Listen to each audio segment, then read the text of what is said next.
We begin with a criminal contempt charge in the works for Trump loyalist Steve Bannon over his defiance of the January 6th Select Committee. Bannon ignoring a subpoena deadline he faced today.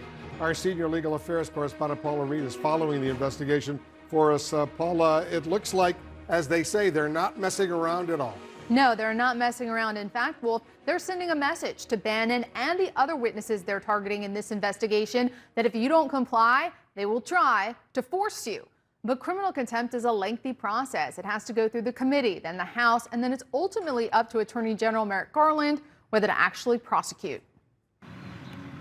Tonight, lawmakers investigating January 6th moved to hold longtime Trump advisor Steve Bannon in criminal contempt after he defied their subpoena to sit for a deposition today.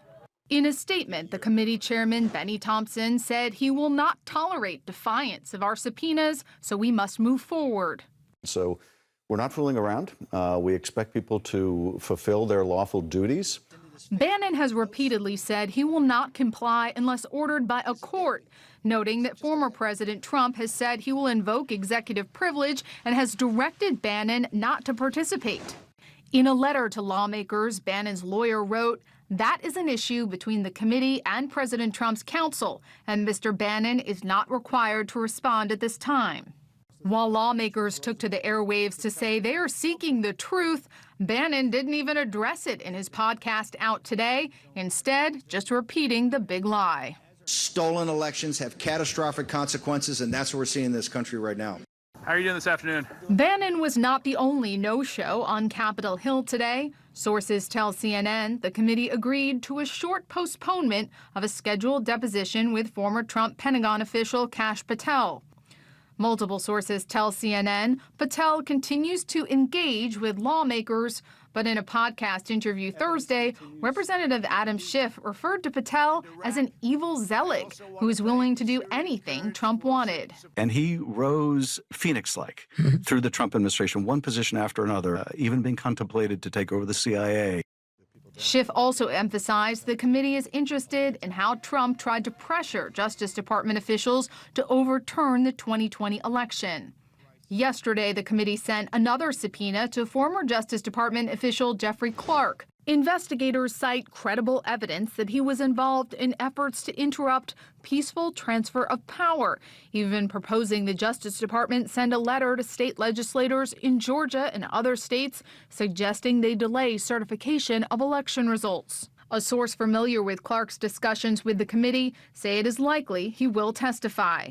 On Wednesday, former acting Attorney General Jeffrey Rosen, who pushed back on Clark's efforts to overturn the election, spoke with investigators for 8 hours. Trump can still file a legal challenge to try to block requests from the committee, but it's unclear if he will be successful.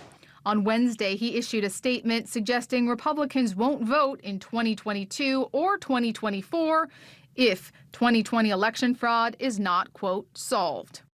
Trump released a statement today attacking the committee, saying it should hold itself in criminal contempt.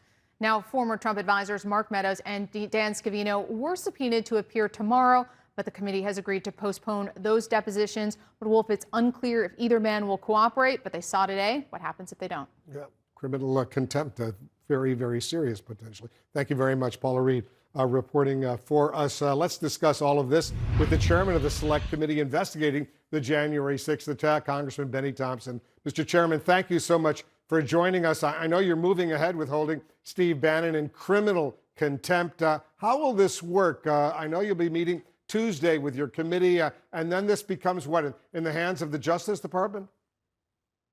Well, it's a process, Wolf. By the way, thank you for having me.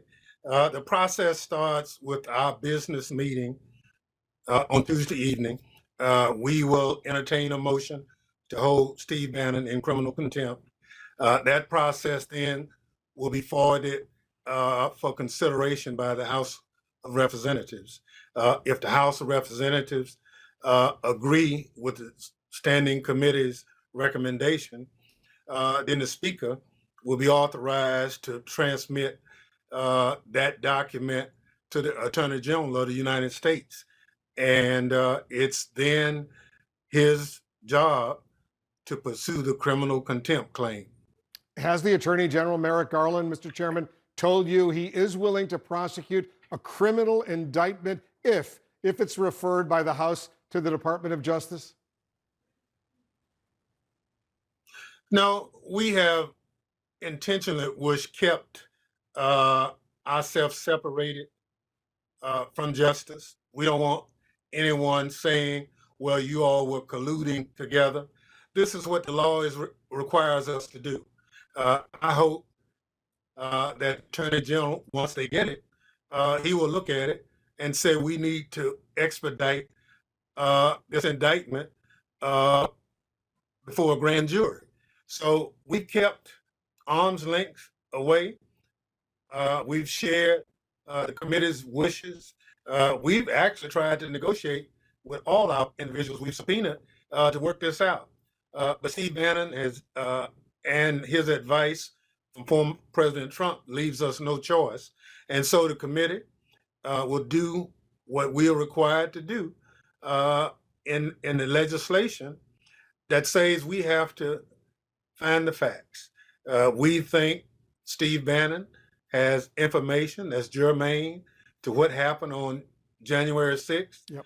And if he refuses the subpoena, like we expect him to continue to do, then we're left with no other choice than to ask the Justice Department, lock him up, and hold him in contempt. And clearly, that might send enough of a message that he will agree to talk to us. But as you know, Mr. Chairman, prosecuting Bannon or other witnesses for that matter could take a long, long time, maybe years. So realistically, what's the goal of criminal contempt? Do you really think you'll compel testimony, or is this meant to send a powerful message to other witnesses? Well, I think it's both, Wolf. What we want to do is get to the facts. We could support a criminal contempt, or we could look at a civil contempt. There are other things available to us, but we think the criminal gets us to where we need to be in the shortest period of time. We have to get all the information. We have received thousands of pages of information from different agencies about what they were doing during this process.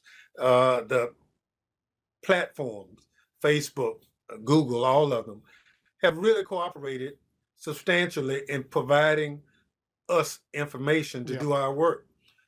But now we have to talk to some of the people who actually started this process. I know you've agreed, at least for now, to postpone the appearances by Mark Meadows, Dan Scavino, and Kash Patel. Is it a mistake to allow these key Trump allies to potentially run out the clock on your investigation?